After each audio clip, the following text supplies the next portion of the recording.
গতবারে যে পদক্ষেপটা নেওয়া হয়েছিল মোটামুটি সফল ছিল, কিন্তু এটা সফল হওয়ার ক্ষেত্রে আরেকটা কাজ করেছে, সেটা হচ্ছে ছুটিটাও বড় ছিল দীর্ঘদিনের। তো ঈদের ছুটিটা যদি একটু বড় হয় তাহলে ম্যানেজমেন্টটা খুব ইজি হয়ে যায়, আর ঈদের ছুটি একেবারে যদি ওরকম সংকীর্ণ হয়ে যায় তাহলে এই মানুষের চাপ নেওয়াটা একটু কঠিন হয়ে যায়।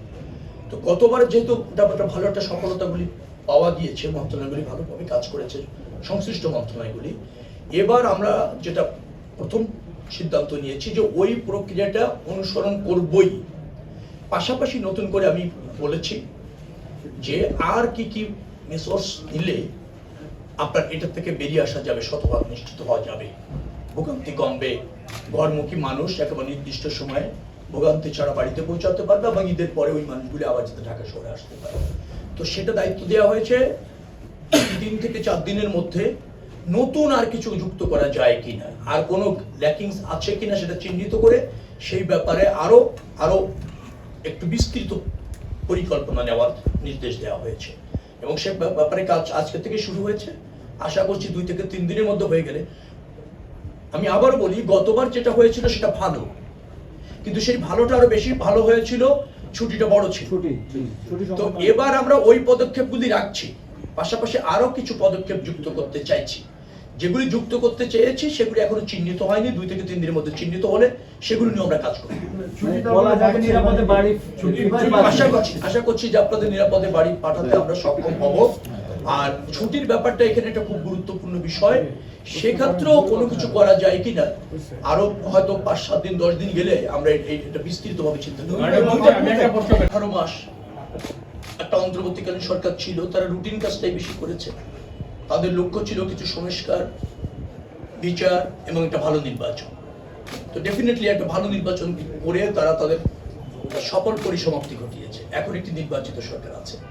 নির্বাচিত সরকারের প্রধানমন্ত্রী হচ্ছে দেশের গণমানুষের নেতা জনাব তারেক রহমান, তিনি প্রধানমন্ত্রী, এবং তিনি আমাদের এই 3 জনের উপর আস্থা রেখে 3টি মন্ত্রণালয়, আবার পক্ষান্তরে এরকমও বলা যায় 4টি মন্ত্রণালয়, কারণ 4 জন সচিব এখানে আছেন, তার দায়িত্ব রেখেছেন।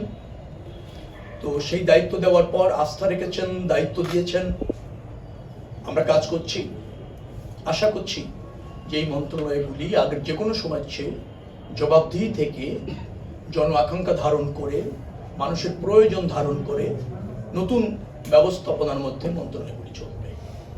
এবং যারা এখানে ইতিমধ্যে আছেন, সচিব আছেন 2 জন এখানেই আছেন, এবং সিনিয়র সহকারী সচিব আছেন, অন্য মন্ত্রণালয় সচিবরা আছেন, তাদের সাথে কথা বলে মনে হয়েছে তারাও তাদের দক্ষতার, যোগ্যতার মাধ্যমে এই মন্ত্রণালয়গুলিকে আরো জোরালোভাবে ফাংশন করতে অঙ্গীকার করেছেন এবং অঙ্গীকারের মধ্যে তারা আছেন। কিছু প্রতিবন্ধকতা ছিল, অতীতে হস্তক্ষেপ ছিল, সীমাবদ্ধতা ছিল, যার ফলে হয়তো খুব ভালোভাবে ফাংশন করেনি, কিন্তু এখন থেকে নতুনভাবে ফাংশন করবে। অনেক সমস্যা আমরা চিহ্নিত করেছি, অনেক প্রস্তাবনাগুলি আমাদের কাছে আছে। আজকে মানে 2য় দিন আমাদের এখানে আসা।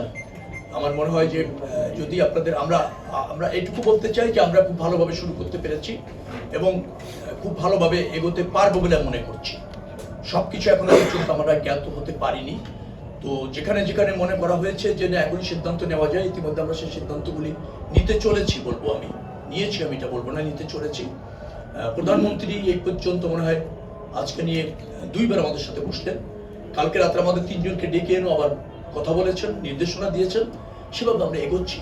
আশা করছি যে ভালো ব্যবস্থাপনা প্রতিষ্ঠিত হবে ইনশাআল্লাহ এই নতুন সরকার হাত ধরে, অথবা নতুন সরকারের যাত্রার মধ্যে দিয়ে।